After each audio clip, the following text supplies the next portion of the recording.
I'm shocked that it's 30 years. I really am. It sounds crazy, but I've really loved being here. I know a lot of people like to go out and do new things and open new stuff, but it's not really who I am. I like to stay in and tinker, and that's been fine for me.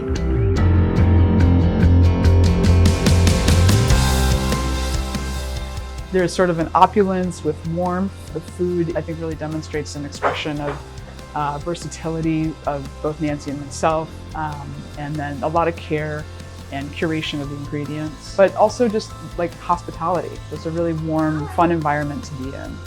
It's not, the carpeted fine dining where everybody's like speaking in whispers because nobody wants to.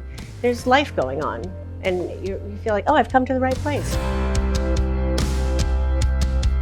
My father knew a lot about the restaurant business, and it's always a humbling experience to find out that the three most important things to the customer is, number one, recognition. Number two, service. Number three, food. The body meat goes into this salad Nancy and I kind of always had a great relationship. And Nancy just kind of kept making opportunities for me, and I've stuck with her, so it's been great. I've been here for 17 years. When I started, I was considered for a long time the new one. So prior to the pandemic, we had a whole team that had been here for like 20-ish years with Nancy. I mean, Boulevard just turned 30, so a lot of people that really had grown up with Nancy, invested, and have just always been a really big part of the fabric here. Before Dana was Pam Mazzola, who's at Prospect now, and you become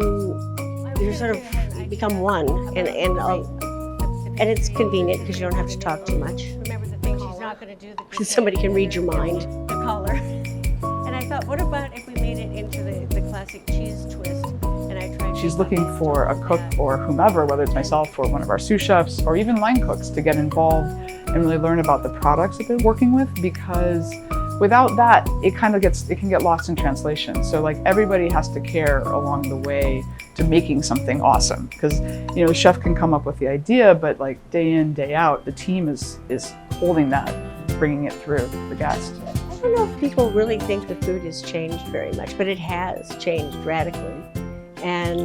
But there's some things that are consistent, and there's a certain style that has changed, but I would get very bored if I didn't also try to learn new things and experiment with them and bring them to an ever-educated audience. And they know so much about food, and they're a bit more adventurous. So we kind of took on that role of bringing the new things in. If the food is really good and it's priced correctly, and that doesn't mean cheap or expensive, it's like you feel that you've gotten a value and an experience. They've been very, very loyal.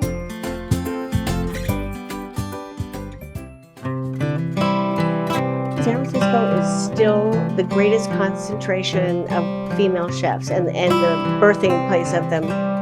One of the things I love about Nancy is her ability to reinvent things, which is really creative, and it keeps things fresh. It keeps things interesting both for guests and for cooks, because I think that leadership in the kitchen has always been a really important part of our food culture as well.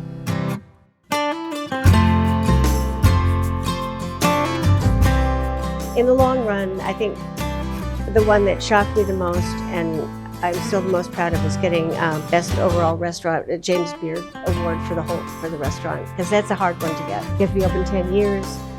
There's a lot of votes that go into that. I'm so excited to be part of this legacy, both in the fabric of San Francisco, which I think is thriving in a lot of ways, but also here with Nancy, and like seeing this come back post-pandemic, seeing the enthusiasm from both local people and also the national scene, which has been really great. Recently, I've really thought about that, about what an honor it is actually to be a part of people's lives. When they come in and they tell you, I've celebrated every anniversary. We got engaged here, and we've been married 20 years, and we celebrate every anniversary here. And I mean, that's becoming a part of somebody's life. And you have to look at it as an honor.